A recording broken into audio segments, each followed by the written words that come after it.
حضرت محمد صلی اللہ علیہ وسلم پر جادو کے اثرات سے متعلق اہل سنت کا کیا عقیدہ ہے؟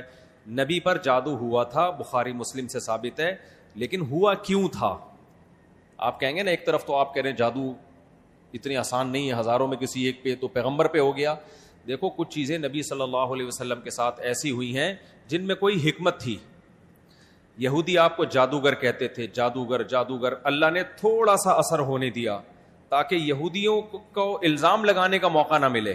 جادوگروں پہ جادو کا اثر نہیں ہوتا، تو تھوڑا سا اثر اللہ نے ہونے دے دیا، اتنا اثر کہ آپ کبھی کبھار بھولنے لگے کچھ چیزیں، کچھ کام کیا ہوتا آپ کو یاد نہ ہوتا، اس سے زیادہ اثر نہیں ہوا آپ کے اوپر۔ اور یہ اثر اس لیے اللہ نے ڈالا تاکہ لوگوں کو یقین آ جائے آپ بشریت میں کامل ہیں اور آپ جادوگر نہیں ہیں۔ اصل مقصد یہ الزام کی نفی تھی۔ اگر یہ اتنا آسان ہوتا تو ابو بکر پہ کیوں نہیں ہو گیا میرے بھائی؟ حضرت عمر پہ کیوں نہیں ہو گیا؟ حضرت عثمان پہ کیوں نہیں ہو گیا؟ سیدنا علی پہ کیوں نہیں ہو گیا؟ یہ تو ایک تماشا بنا لیتے لوگ۔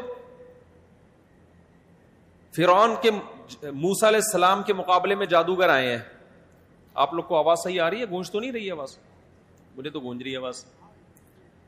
بھائی موسیٰ علیہ السلام کے مقابلے میں جادوگر آئے، قرآن کہتا ہے یخیل الیہ من سحرہم انہا تسعی، جادوگروں نے دماغ کو ایسا کیپچر کیا ہے کہ دیکھنے میں ایسا لگا کہ یہ لاٹھیاں نہیں بلکہ سانپ ہیں، حقیقت میں وہ لاٹھیاں سانپ نہیں بنی تھی، دماغ میں کچھ انہوں نے ایسا کیا ہے نا کہ یخیل، خیال پیدا ہوا کہ یہ لاٹھیاں نہیں بلکہ کیا ہے؟ سانپ۔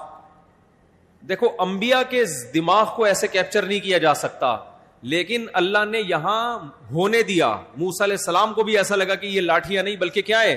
سانپ ہیں۔ اس میں حکمت تھی نا تاکہ مقابلہ تو ہو۔ اب سوال پیدا ہوتا ہے جب موسیٰ علیہ السلام مقابلہ جیت گئے، فرعون نے دھمکی دی جادوگروں کے کہ تمہارے ہاتھ پاؤں کاٹ کے میں قتل کر دوں گا، تو جادوگر وہی رسیاں دوبارہ فرعون کی طرف پھینک دیتے کہ تو قتل کر کے دکھا ہمیں۔ کیا خیال ہے بھائی؟ یا فرعون پہ جادو کر دیتے؟ ہوا جادو فرعون پہ؟ بولتے کیوں نہیں؟ مجھے تو لگ رہا ہے آپ لوگ پہ ہو گیا۔ نہیں ہوا نا فرعون پہ جادو۔ بھائی جادوگر ہزاروں جادوگر تھے، سینکڑوں تو تھے ہی، انہوں نے سوچا کہ یار تو ہمیں دھمکی دے رہا ہے، انتر منتر کلی کلنتر ہو جا منتر چھو، یوں کرتے فرعون ٹیڑھا ہو جاتا، فرعون کی ساس کو کچھ چیزیں سکھا دیتے۔ کیا خیال ہے؟ جٹھانی فرعون کی زوجہ جو تھی حضرت آسیہ رضی اللہ عنہا، ان کو کہہ دیتے کہ تم اپنی ساس سے کچھ کروا دو یا جٹھانی سے، وغیرہ وغیرہ جو بھی ہے۔ تو ایسا نہیں ہوتا بھائی، فرعون نے دھمکی دی اور ہاتھ پاؤں کاٹ کے ان سب کو شہید کر دیا، کچھ بھی نہیں ہو سکا۔ ایسا نہیں ہوتا، جادوگروں کو ایک ماحول چاہیے، اسی میں وہ سب کچھ کرتے ہیں، تو یہ ہم سے زیادہ کمزور ہوتے ہیں، ان سے ڈرنے کی بالکل ضرورت نہیں ہے۔ دنیا میں سب سے کم اگر ڈرو نا تو عاملوں سے اور جادوگروں سے سب سے کم ڈرا کرو، جیسے کہ پولیس والے ان سے بالکل بھی نہیں ڈرتے۔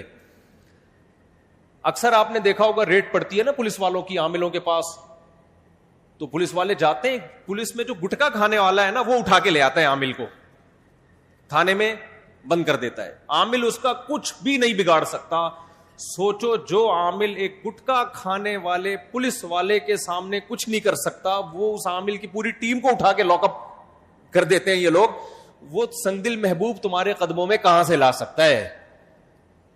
وہ سنگدل محبوب تمہارے قدموں میں کہاں سے لا سکتا ہے؟ تو یہ دنیا کے سب سے کمزور، سب سے ضعیف قوم روحانی عامل ہوتے ہیں، لیکن دماغ کا کھیل ہے سارا، تو لوگ ان سے ڈر رہے ہوتے ہیں۔ نہیں ڈرو تو آپ طاقتور ہو، سمجھتے ہو۔